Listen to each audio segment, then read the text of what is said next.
Marjorie Taylor Greene has been on the right side of the Epstein file release stuff. Since day one. She's been on the right side of the government shutdown stuff. She's calling out Republicans by being like, hey, you guys, you never had a healthcare plan. You've been lying about this for like literally 10 years. When she was on The View and she's just like, why should I have to go to a SCIF, which is a secure compartmentalized room for like very classified information, to see our healthcare plan? And welcome back. You're listening to Hysteria, the podcast for people who are not fooled or soothed by Marjorie Taylor Greene's new inside voice. I am entertained by it. So Marjorie Taylor Greene was on The View this week, on Tuesday. It was something else.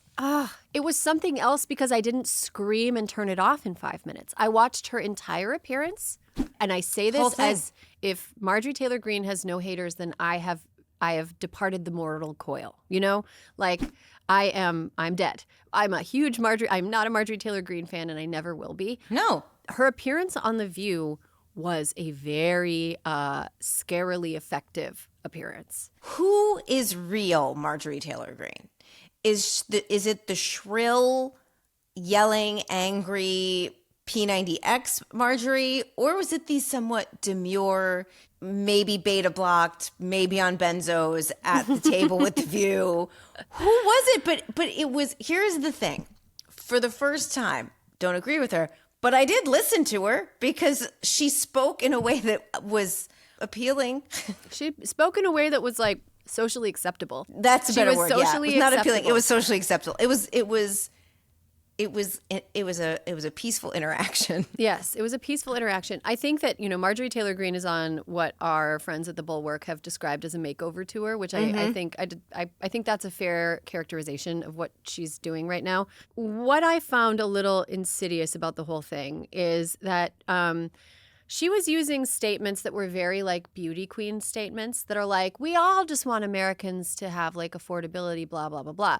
But and then the people on The View were like agreeing with her, like, yes, of course we agree with you, Marjorie Taylor Greene. Like, yes, we think that like it's really important for this country to for politicians to address issues facing Americans.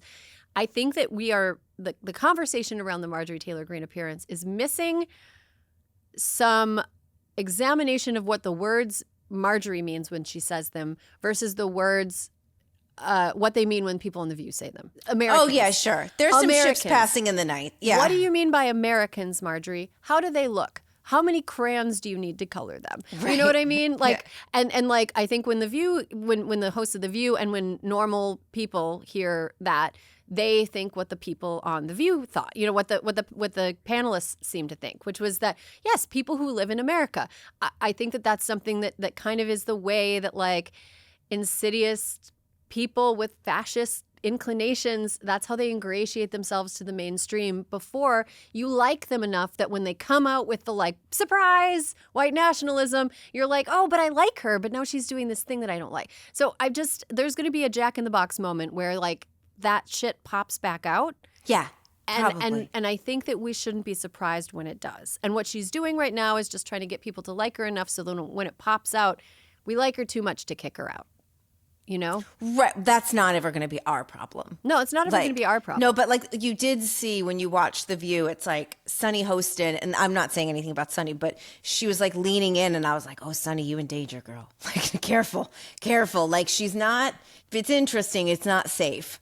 Yes, it's interesting, it's not safe. Alyssa, there was some tea, though, circulating about why Marjorie is suddenly speaking out against Republicans and why she is seeming so reasonable and more in line with mainstream Seems people. Like Marge wanted to run in the primary for the upcoming Senate seat in Georgia, and she may have gotten smacked on the snout by the Trump folks telling her she couldn't. Who's running for that in the Republican primary? I don't even know that there is someone. I think they were just like, it's not you.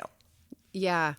That's the online gossip. We're only reporting gossip. We're only reporting gossip. But it makes sense. But the gossip came from a person who we trusted, and that's AOC. AOC posted it publicly. Yeah. And I think that she would probably know. And she also maybe Marge told her. Maybe Marge told her. I don't know. Strange bedfellows. We've been seeing that Marjorie Taylor Greene has been on the right side of the Epstein file release stuff since day one. She's been on the right side of the government shutdown stuff. She's calling out Republicans by being like, hey, you guys, you never had a healthcare plan. You've been lying about this for literally 10 when years. She was on The View and she's just like, why should I have to go to a SCIF, which is a secure compartmentalized room for very classified information to see our healthcare plan?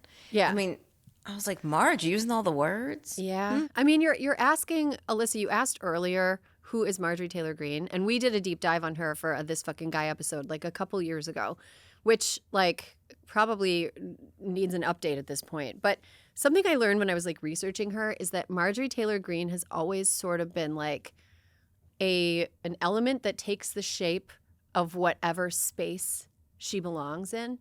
And she's always kind of her history is a little murky. She went to college and she really didn't make a big impression on a lot of people. She wasn't some loudmouth in high school. And then she found religion and she found P90X and she found politics and she found ways to get attention that she never got. And now she's figuring out that if she can just read the room or put up her finger and figure out which way the wind is blowing and stay aloft on said wind. She's really good at figuring out how to fit in whatever space she's in. When she was doing P90X religiously, she was nationally ranked. She was really good at whatever those chin-ups are. She was good at that.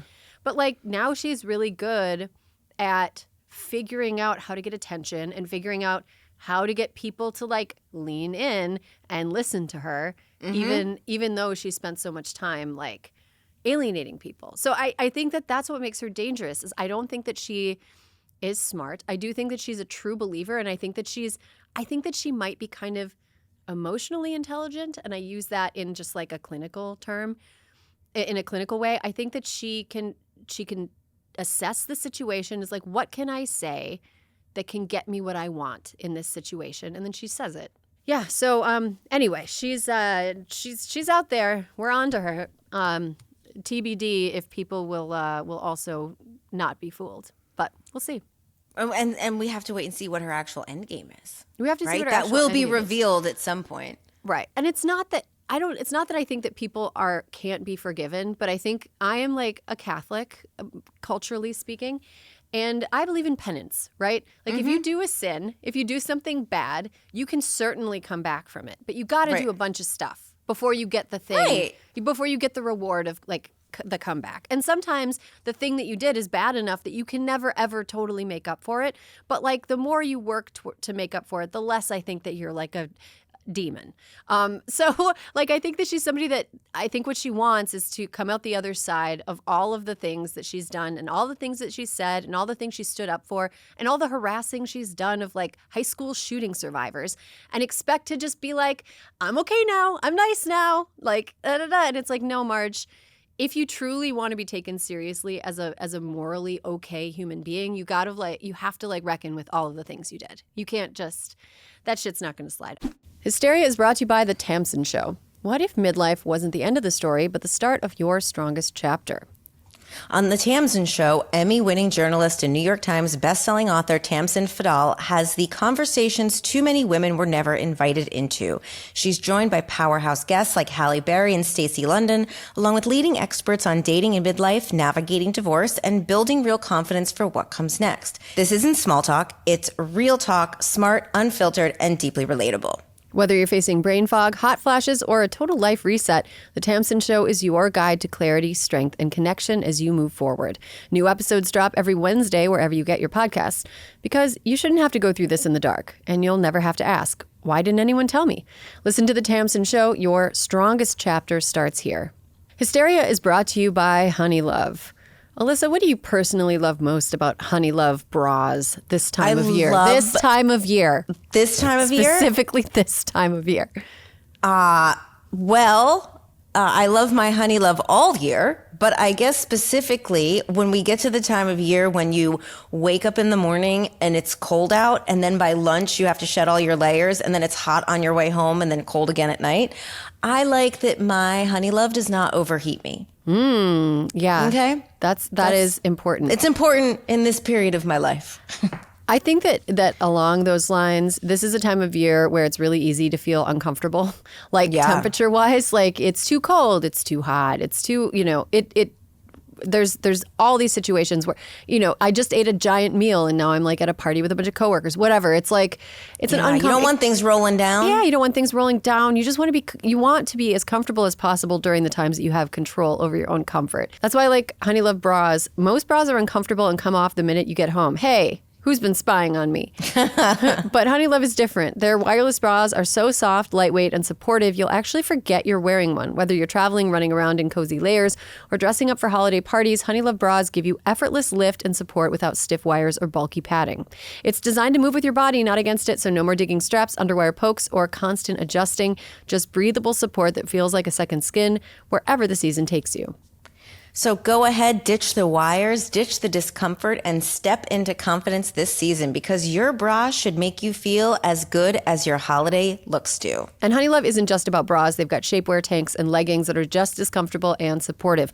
Honey Love's best-selling Superpower Short is a must-have. It has targeted compression technology that distinguishes between areas where you want more support and areas where you need less compression.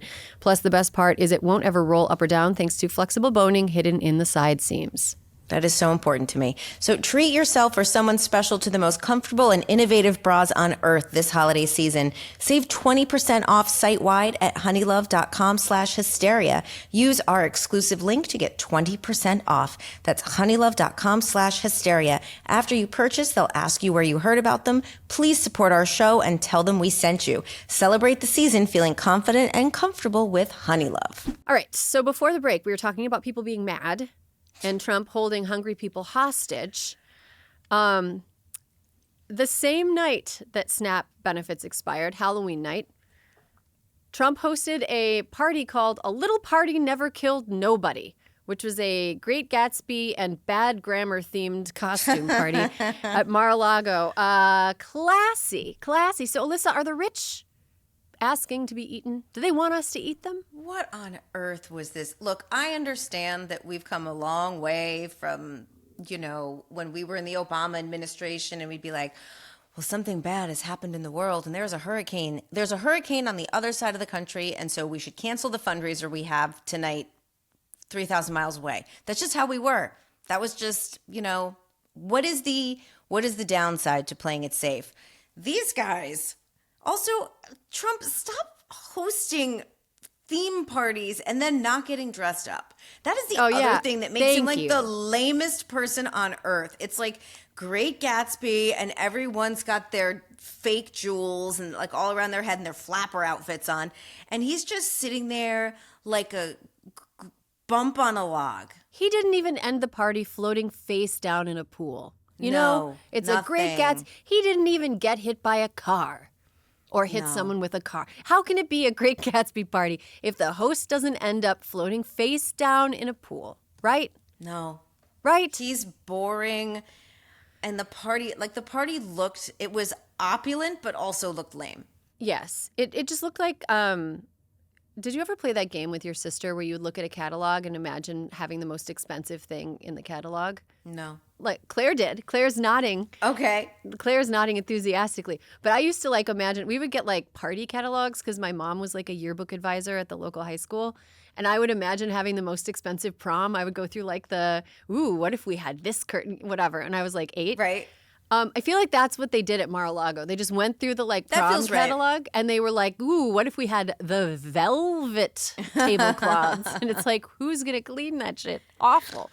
Who wants to feel velvet on their hands when they're putting their... me. It's just... You want to know why velvet as a tablecloth just wouldn't feel clean? No. It's like eating on carpet. Exactly. That's exactly it. That's exactly what it made me think of. Yeah. And they had dancers dressed up like flappers and... and could have had more clothes on. I'm just saying. I don't mind. But I'm saying as a. Oh, they're conservatives, right? Well, they're conservatives, and they're all Christian coalition-y, and also it's just the president of the United States is there. It just feels I don't know. What do you believe in? Yeah, right. It's very, if you've been watching South Park this season, it's very South Park White House culture coded. It's very funny. Where it just, where there's people in red, white, and blue bikinis and Kristi Noem's face falling off and Pam Bondi with shit on her nose. yeah, it felt very, it was just tacky. It was just tacky. And you were so right about him not dressing to theme. So boring. You know what else was equally boring? They did open up the White House this year to trick or treat. He's in a suit handing out candy. He doesn't look good in anything else. He doesn't look good in anything else. Michelle and Barack, they used to have sneakers on. They were dressed casually like they would have when they were taking the girls trick-or-treating, which was the president's favorite holiday going back to the day I met him. And so, they were always excited because it was Halloween. And when they had Halloween, it was opened up to all the kids of Washington, D.C. because they felt it was their way to give back for imposing annoying things on the district by living there. And then Trump, but there were costumes, Erin, he couldn't figure out. And so there was one who was dressed as some sort of minion and he didn't know. So he put the candy bar just on its head.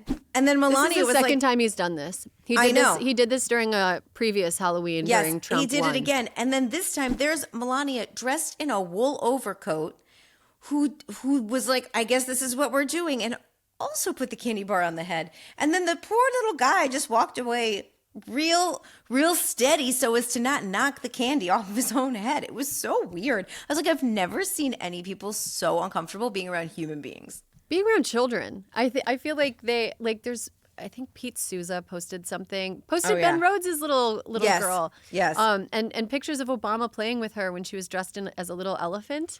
And it's like Ella the elephant. It was it was those days. It was just great. They loved it. Or when President Obama, when Josh Earnest's son, who was maybe 2 or 3, dressed as Spider-Man, and the president saw him in the hallway and he pretended to be shot and fell down. He got webbed. It's called he got webbed. Right. Sorry, he got webbed. And I was like, I live with a Spider-Man fan, so I kind of know the lingo. But it was like, what's the point? I mean, what's the point? Here's the thing about Donald Trump that we will always know. He had so much fucking power, and he was miserable every fucking day. He was miserable every single day. He was only happy when other people were upset, which means that emotions never really, he can't generate his own emotions. Government is shut down right now, as you mentioned. And when the government shut down, that means that funds meant to confront domestic violence are not really in effect. It means that disability and Social Security benefits are in danger. And, Marjorie Taylor Greene also said during her appearance on The View something that I thought was really good. She's not drawing a salary right now. She said. Right, yes. She said. So, somebody should probably check on that. But she doesn't tend to lie about stuff like that. If it were here's the truth. Here is the nuance in what she said. Mm-hmm. She has asked them to withhold her salary. She will get it at the end. She should donate that. She could. She's already rich. She's not totally. She's not a regular person. But she's just rich legally, before she ran for Congress. Legally, you cannot not take a payment from Congress because you can't donate your labor in kind, or it's considered an in-kind contribution. But yes, she has asked her salary to be withheld. Well, I think that's right. And I think that if somebody is running for Congress next year and they want to get attention and make some waves, they should say they'll introduce a bill that all congressional, the salaries of Congress people, not staffers, will be clawed back if the government shuts down. They're getting paid to do nothing. They're getting paid to be in their home districts. They have had bills passed that were brought up before. They just didn't pass. God, constitutional amendment time, man. I want to control what they eat. If they can control what SNAP beneficiaries eat, then I want to control what they eat. I don't want them eating steak and I don't want them eating lobster. And I don't think they should be paid to do nothing. They're going back to their home districts and they're raising money and they're dialing and they're going on vacation. I hope Ted Cruz is stateside because if he is not here, that means a national disaster's coming. That means that there's a disaster coming. So I hope for America's sake that Ted Cruz is firmly at home and not in Mexico. But they shouldn't be paid for this. They shouldn't be paid for this. Well, because they're also government shutdown is one thing. There's no active trying to solve the problem. No, and honestly, I think that they're doing it. Again, I'm Candace Owensing out again. Okay. I really think that at the root of this is the Epstein thing. They don't want to release the files. Adelita Grijalva still has not been seated. No. And, which, by the way, you're just making us think it's pretty bad. It must be. It must be pretty bad because, if Virginia Giuffre's book got Andrew kicked all the way the fuck out of the royal family. Yeah. Imagine what's in the Epstein files. If it wasn't more likely to be true than not, he would not be kicked out of the royal family. And it's funny because after King Charles stripped former Prince Andrew's titles over his ties to Jeffrey Epstein, which, things got pretty hot because of Giuffre's book, Trump was asked about it, and he said, "I feel very badly," which, again, incorrect grammar. You feel badly? That's like you feel poorly. You're bad at feeling. I feel badly. You feel bad, but whatever. Then he went on, "It's a terrible thing that's happened to the family." Oh, what happened to the family? One of the family members abused a child? Mm-hmm. That's something that happens to the family of the abuser, is when the abuser abuses a child. Okay. He said, "That's been a tragic situation. It's too bad. I feel badly for the family." Yeah, that's another tacky moment in a very tacky week for President Trump. Speaking of tacky, what's going on with the way that Erika Kirk hugged JD Vance? I'm sorry, this is not hard news, but I'm like so It's not hard, but vexed. we all saw it. We were all forced to see it. We all had to look at it. So I dissected it because I'm like, everyone calm down. Because I literally went for a walk, left my phone at home, came home, and there was like 9 million Instagram posts about Erika Kirk and JD Vance. And I was like, okay. So when people were saying that he was like too close, that his hands, when he was caressing her, that his hands were too close to the tush, I mean, in freeze frame, it was not great. But if you actually watch the whole thing happen, it's not as bad. Are you coming to the defense of the vice president? I'm not. Okay. I'm not. Okay, because good.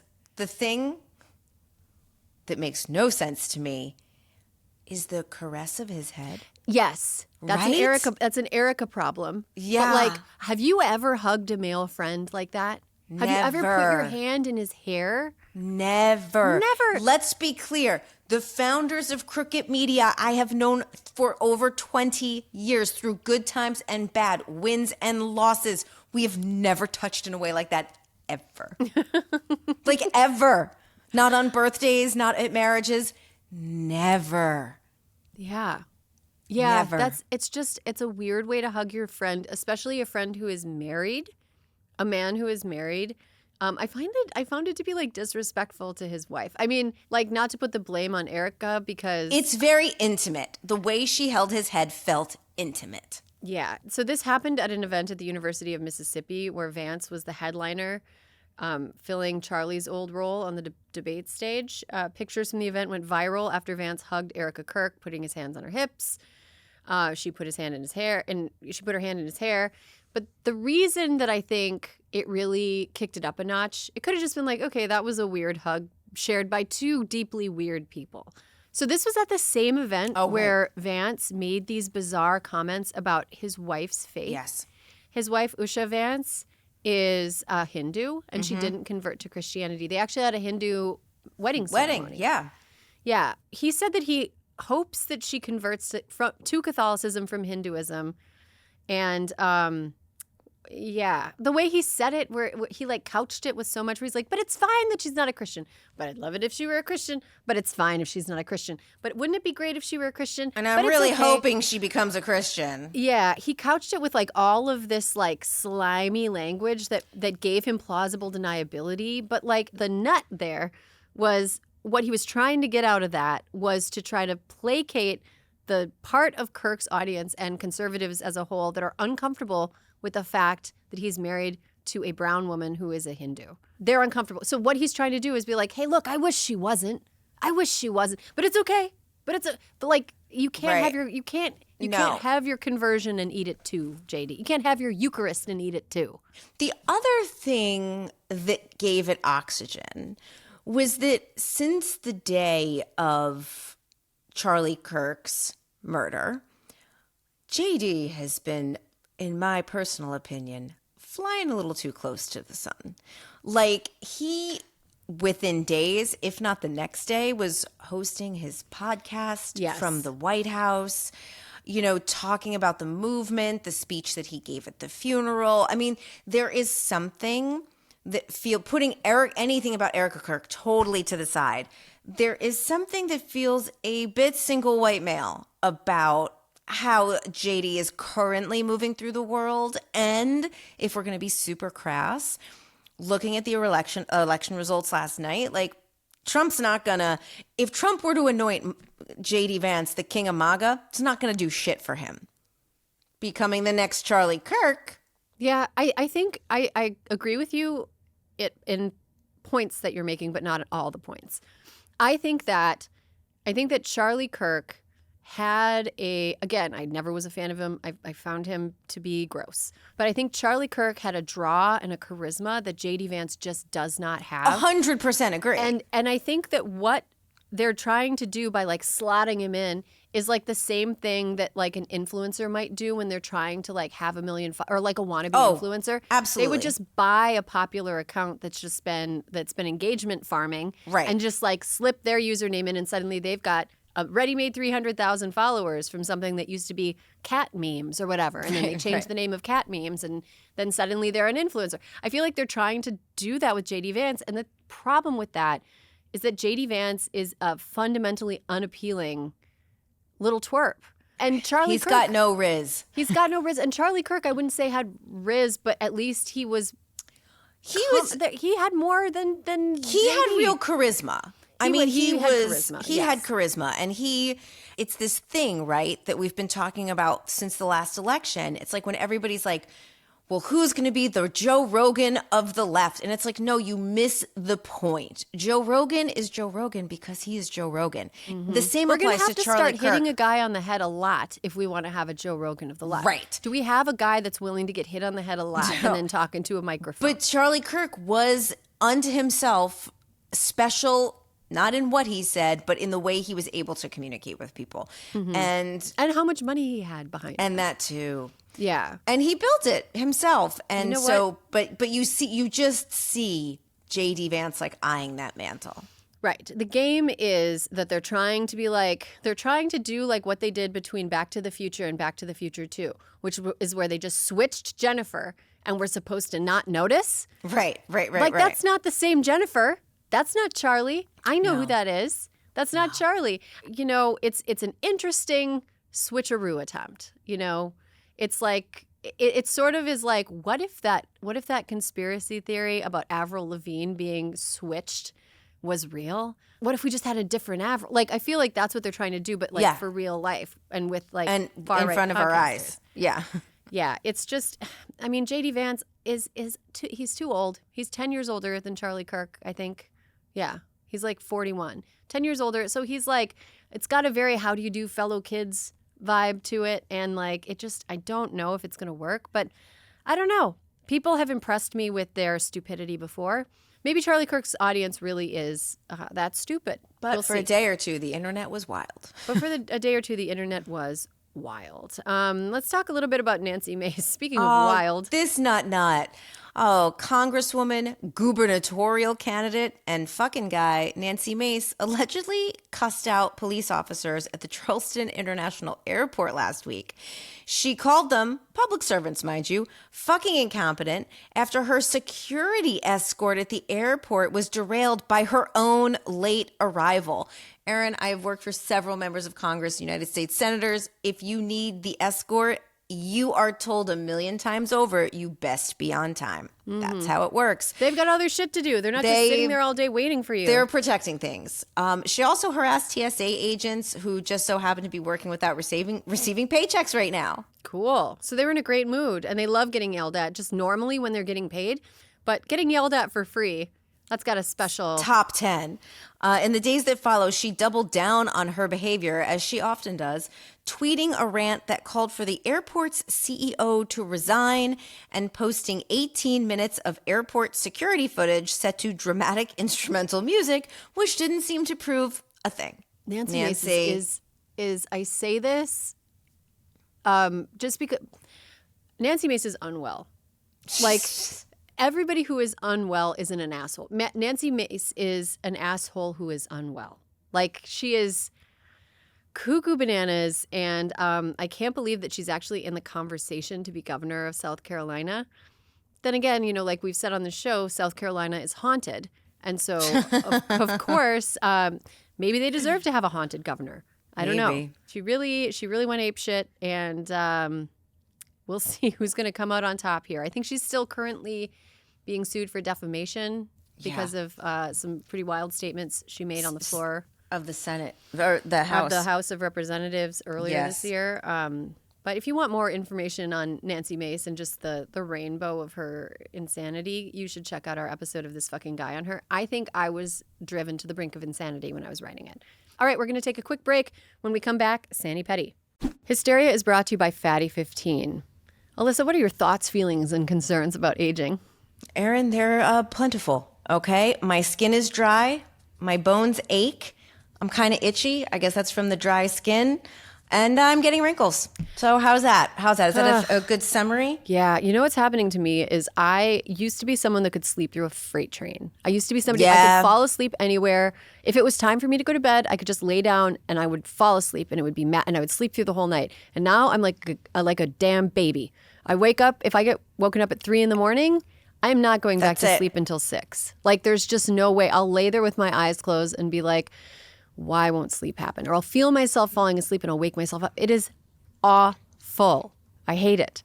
It means a lot to me to know that I'm not doing everything I can to right the ship here. There are certain steps that I can take to help improve my sleep that is sort of falling apart as I age. I'm so excited to share with you guys C15 from Fatty 15, the first emerging essential fatty acid to be discovered in more than 90 years. It's an incredible scientific breakthrough to support our long-term health and wellness, and you guessed it, healthy aging. Fatty 15 co-founder Dr. Stephanie Van Watson discovered the benefits of C15 while working with the U.S. Navy to continually improve the health and welfare of aging dolphins. Ever seen a wrinkly dolphin, Alyssa? Never. Smooth as can be. Smooth as can be. Based on over 100 studies, we now know that C15 strengthens our cells and is a key healthy aging nutrient, which helps slow biological aging at the cellular level. In fact, when our cells don't have enough C15, they become fragile and age faster. And when our cells age, our bodies age too. This eventually led to studies finding the first new nutritional deficiency in 75 years called cellular fragility syndrome, caused by a lack of the C15. As many as 1 in 3 people worldwide may have low C15 levels and cellular fragility syndrome. So Fatty 15 is a science-backed, award-winning, patented 100% pure C15 supplement. It's vegan-friendly, free of flavors, allergens, or preservatives. Fatty 15 has 3 times more cellular benefits than omega-3 or fish oil. And by replenishing our cells with the crucial C15 nutrient, Fatty 15 effectively repairs cells, reverses aging at the cellular level, and restores our long-term health and wellness. Best of all, Fatty 15 comes in a gorgeous reusable glass and bamboo jar, and refills are shipped right to your door. Fatty 15 is on a mission to optimize your C15 levels to help support your long-term health and wellness, especially as you age. You can get an additional 15% off their 90-day subscription starter kit by going to fatty15.com/hysteria and using code hysteria at checkout. Hysteria is brought to you by Green Chef. Fall is my favorite season. It's a season when I can finally put away my summer clothes, which every single year at summer, I'm like, I don't like these clothes. I don't like it. I get sick of them real fast. I do too. I like being covered up. Fall is my jam. I'm a jacket person. I'm a coat person. I love to be able to put on like an outer layer. I love fall. I also love fall because like when it starts getting darker earlier, there's something so cozy about settling into the kitchen and doing like a project. Like a stew. Yeah. A great, a bake, a beautiful, roast. Delicious, healthy meal. Unfortunately, I don't like grocery shopping after it's dark outside. Something about it feels indecent. That's why I love Green Chef. Green Chef makes it easy to spend less time shopping for groceries and more time enjoying fall with their new Heat and Eat meals. Enjoy a delicious, wholesome meal in just 3 minutes. Perfect for supporting your wellness journey, Green Chef recipes feature fresh, organic, seasonal produce and 100% responsibly sourced proteins to help you feel your best. Green Chef's real clean ingredients help you build lasting healthy habits without the hassle. Enjoy salads ready in 5 minutes, protein-filled breakfasts, or nutrient-rich smoothies to fuel your day. Green Chef is ready to nurture your nutritional needs. With 80-plus dietitian-approved weekly meal options, Green Chef makes it easy to find meals that fit your lifestyle. Pick from Mediterranean, gluten-free, plant-based, and protein-heavy, even gut and brain health and calorie-smart choices, too. The recipes change every week, and with week-to-week flexibility, you can adjust your plan to match your mood and your schedule. One thing I love about Green Chef is you get it in the mail. Here it is. It's exactly what you need. It's healthy. I think most fast foods that are ready fast, are like really not good for you. And this is one way to eat something that is ready fast, cozy up with your favorite book or magazine or sporting show, event or 18-inning podcast. Dodgers game. And just like chill and know that you're healthy and you're spending time just like relaxing and enjoying like the coziness of the season. Make this fall your healthiest yet with Green Chef. Head to greenchef.com/50hysteria and use code 50hysteria. That's 50hysteria to get 50% off your first month, then 20% off for 2 months with free shipping. That's code 50hysteria at greenchef.com/50hysteria. And welcome back. You're listening to Hysteria, the podcast for people who have made a commitment to have a one-in, one-out policy when it comes to men we listen to. That's fair. I agree feel with like that. I saw news. I don't want to implicate anybody directly, but I saw like some splashy announcement that some more men are going to do a podcast. And it's like, you know what? I listen to a lot of podcasts that have men as hosts. I listen to a lot of podcasts, and I do really appreciate the men that I listen to, the men that I have let into my life. Yes. But I'm set. I don't need. We're good. I'm good. I'm one in, one out from now on. Like Also, the particular podcast you and I are talking about, it's like solo charisma that I can't imagine it. Not every. You know what? If you're a man with access to a microphone, the first thing that you think to do with it shouldn't be like, I should be the one to talk into this. It's like try. Maybe you shouldn't. And also like one in, one out from now on. Like the men that I listen to, I super appreciate their intelligence and their insight, but I don't have any more room. Nope. I'm the filled inn is up. full. Now let's get to Sani Petty. Alyssa? Yeah. Sani or Petty this week? I'm Sani. I'm a little Sani, but like a little serious maybe. Hubs and I decided to go see a movie. And we had the nice reclining chairs. We're like, let's go see the new Bruce Springsteen movie, Deliver Me From Nowhere, because one, I had to see Jeremy Strong as John Landau.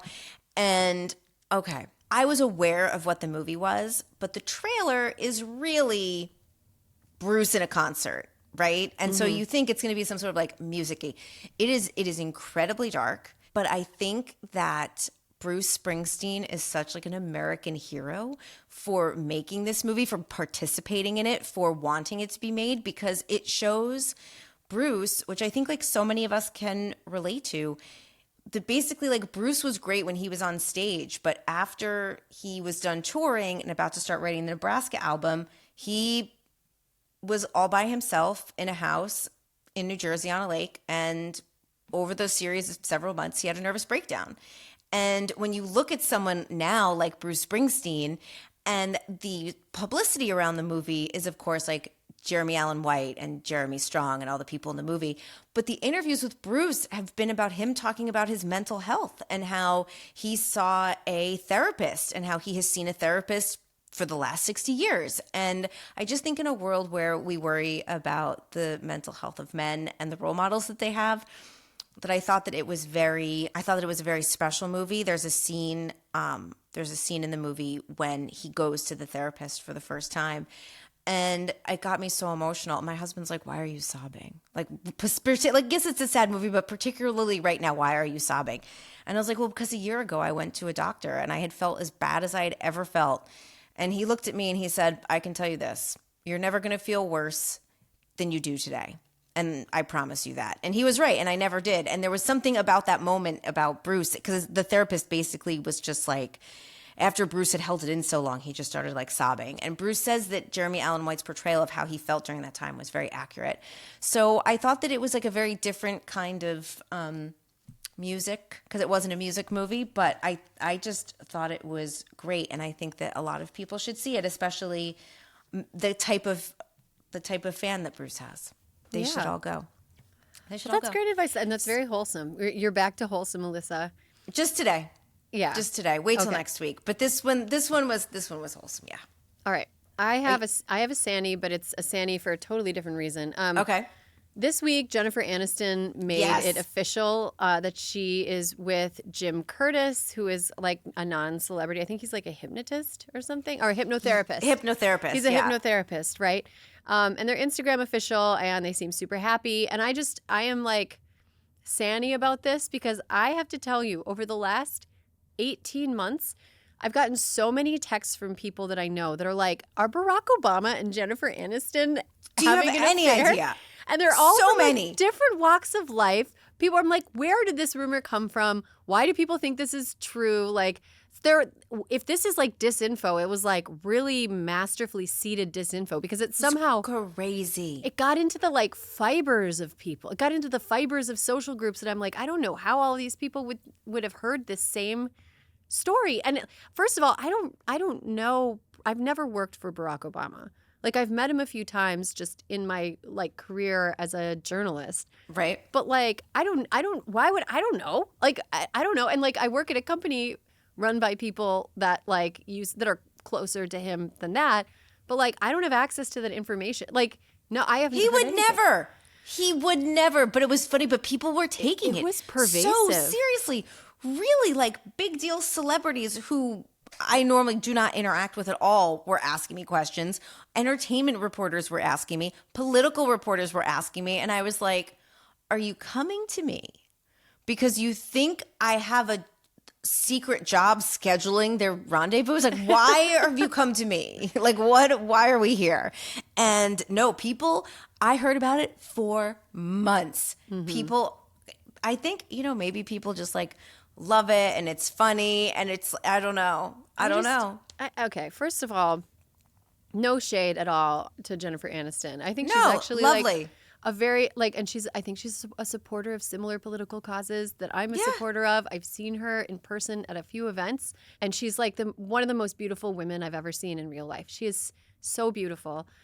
The other most beautiful woman I've ever seen in real life is Michelle Obama. Absolutely. And like it's just very like the whole like fanficification of Barack Obama's love life, where it's like he had this beautiful wife who he's like crazy about and like a little afraid of, and like totally, and he's running to this other person. Like it was just a very funny rumor to me, and I'm really glad that finally it's like, okay, glad we put it to rest. We've put it to rest. She's with a hypnotherapist. She's with a very handsome hypnotherapist. Very they handsome, really happy together, very rich. And stuff. But I'm like, I kind of want to send this to all the different group chats or the group chats containing the people that ask me that it's like, hey guys, she's good. It's fine. It's fine. America's first family, the real first family, is still intact. And I wish everybody, all four of the people in this like fan fiction love square, I wish them all happiness in their respective couples. But I am feeling sane that I don't have to answer that question anymore because I didn't know. It was a ridiculous scenario to me in the first place. And now we know that it was fake. So thank you. Thank you, Jennifer Aniston, for your body of work and also for becoming Instagram official, and congratulations. That is all the time we have for this week's episode of Hysteria. Alyssa Mastromonaco, thank you for being my ride or die. Listeners, if you want to get in touch, hysteria@crooked.com is the email address that we all have access to, so don't get too personal there. And there will be more Hysteria for you, Hysteria Live from CrookedCon next week.